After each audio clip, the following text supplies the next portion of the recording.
welcome back to my channel, ladies and gentlemen. I'm glad that you're here. I wanted to hop on the bike today because the sun is out, even though it's a little bit chilly. I think the high was about 64 or 65, which if you watched my first video, you will know that I don't do very well in cold weather. And by cold weather, I mean less than 70 degrees. That's right, because I'm a giant wuss when it comes to riding in cold weather. And actually, I'm a giant wuss when it comes to cold weather in general. Needless to say, I'm bundled up. I am wearing a base layer. I've got a lower and upper base layer on. Got some jeans on. I've got a fleece on, and I've got my Roland Sands, I think it's a waxed cotton jacket. So like I promised in my last video, I wanted to give you some information about the bikes that I ride. I thought about talking about all three bikes, but then I was thinking that's probably too much information and too much moto talk to cram into one video, so decided that I would break it up. So today I'm going to be telling you about my 2013 Suzuki TU250X. I bought this bike in 2016, so I've had it for about 4 years now. I didn't buy it new, I bought it used, and it had about 4,000 miles on it at the time. If you've seen the TU250Xs in their stock condition, they look kind of like a standard motorcycle. Not quite a cruiser, definitely not a sports bike, just your regular old standard bike. I'm actually the third owner. The first two owners did some modifications on it, so it no longer looks like that standard bike that you'll see if you look up a picture of it. It looks like a cafe racer. It looked more like a cafe racer actually when I first bought it because it had Clubman bars on it, but I decided to change out the bars to something a little bit more straight. I don't know if you can see that. A little bit more straight across, and so it's almost kind of like a hybrid or a mix between a cafe racer and a brat bike. So I'm not quite sure what it's trying to be, but that's kind of what's fun about these bikes is you can really make them into whatever you want them to be. You can cafe them out, turn them into little brat bikes, make a little scrambler out of it. They're really simple, easy to work on, and overall it's just a great little bike. Like I mentioned, it's a 250cc, so it's not very powerful, and it's not going to be even as powerful as say a 250cc Honda. And I know from personal experience because I owned I think it was a 2014 Honda CBR 250R, and that thing could easily do maybe 90 miles an hour.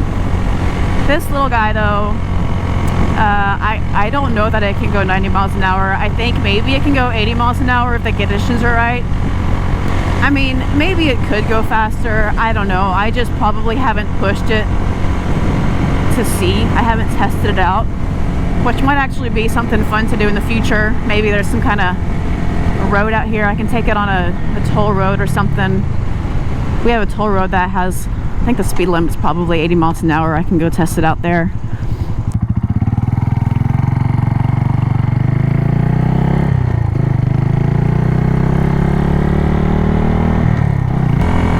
So the reason that I bought the TU was because I was looking for something that I was comfortable on. I had owned a couple of scooters and the Honda CBR before I picked up the TU, but at that point in my riding journey, I still wasn't quite as confident as I could have been. Shifting was kind of difficult for me. I just never really felt comfortable doing it. I always thought that I was doing something wrong, and so therefore I was going to have an accident or I was damaging the bike somehow. So because I was having a hard time shifting and I didn't have as much confidence as I could have, riding anything bigger than a 250cc bike was just uncomfortable for me. Even riding the Honda, I felt like the bike had more control over me, and that's not what I wanted. I needed something small that I could manage. Another big plus to getting this bike for me was the fact that it has a pretty low seat height. I'm not sure the seat height on the stock seat. I can tell you I have sat on a stock TU before, and that seat is a little bit taller and it's wider than the seat I'm sitting on now. So the seat I have is, you know, it's lower, it's more narrow, and so that makes a big difference too. I don't know if it takes off an inch, but it might. So anyway, just having the ability to not really flat foot, but just be able to plant more of my foot down onto the ground was a huge plus for me. And it really helped whenever I needed to park it. And that was one of my fears, was having to park it somewhere but just flat out not be able to park it because I couldn't push it back into the parking spot because maybe I parked it on a hill and I couldn't get out of the spot. And you know, that has happened before. I've had to have my husband help me reverse the bike. Not this one, but the Buell Lightning. That's what made this bike is so great, is that I didn't have to rely on somebody else to do that for me. I knew that I could go somewhere, park wherever, and not have a problem. So all of that said, what drew me to this bike was that it's little, it's low, it's lightweight, and it's just easy to manage. Riding this bike has definitely given me the confidence that I much needed to move on to bigger bikes.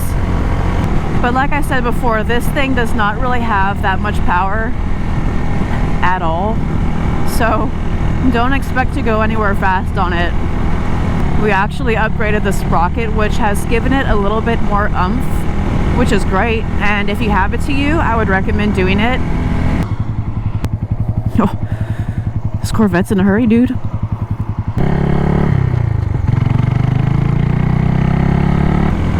What's that saying? I think it's more fun to ride a slow bike fast than it is to ride a fast bike slow. And I can see that. I can see that for sure. I would definitely recommend this bike to anyone who is looking for a beginner bike or looking for something that they can just have fun with, maybe cafe out, ride around town. Anyone who's short, like me. I'm not too terribly short. I'm about 5'3" and a quarter maybe, or 5'3" and a half. But I'm fairly certain that I don't have long legs. I think my legs are kind of short. So I'm 5'3" with kind of short legs, if that gives you any perspective. I actually watched a video that Fort9 did on his take on the TU, and I will try to link that out either up below or down in the description. But I enjoyed that video. I'm pretty sure that he said that if there was any bike in the world that everyone should have, it would be the TU250X, which I think is saying a lot. Brr, guys, brr, it's cold out here. And I don't like riding in cold weather because, you know, I tense up and I'm just like sitting on the bike, like tense. And then, you know, when you tense up on the bike, everything just kind of hurts. Ew, something stinks out here. Stinky. I'm trying to think if there's anything else that I missed about the bike. Is there anything else I should be telling you?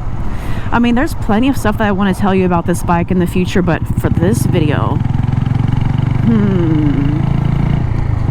let's see, what am I missing? I mean, I could get into the whole specs of it, but I don't know the specs of it, and you can Google that. I can tell you that it is a single cylinder, and it has 5 speeds on it, 5 gears, it's a 5-speed. It's a 5-speeder, people.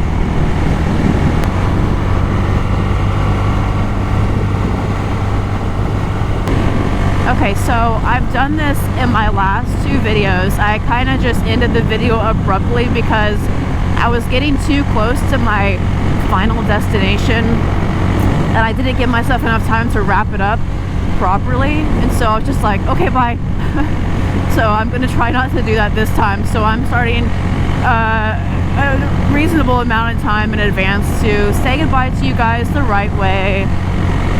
That said, I want to say thanks for joining me again for the ride, for learning about my TU, learning about why I bought it and why I love it.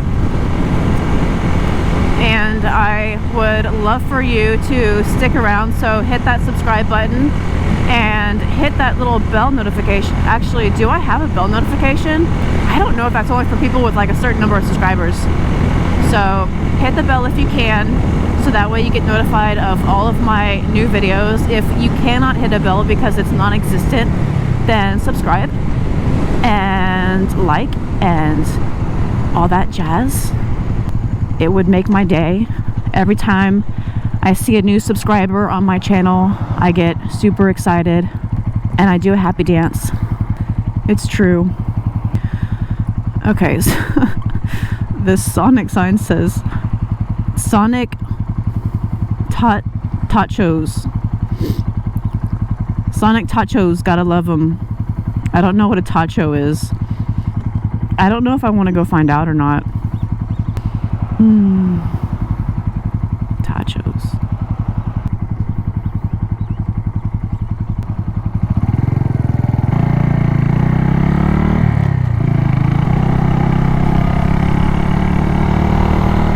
I always love that bump. It's like a little roller coaster. Alrighty guys, well, thanks again for joining me. I will see you next time. Have a great rest of your day. Talk to you later. Bye.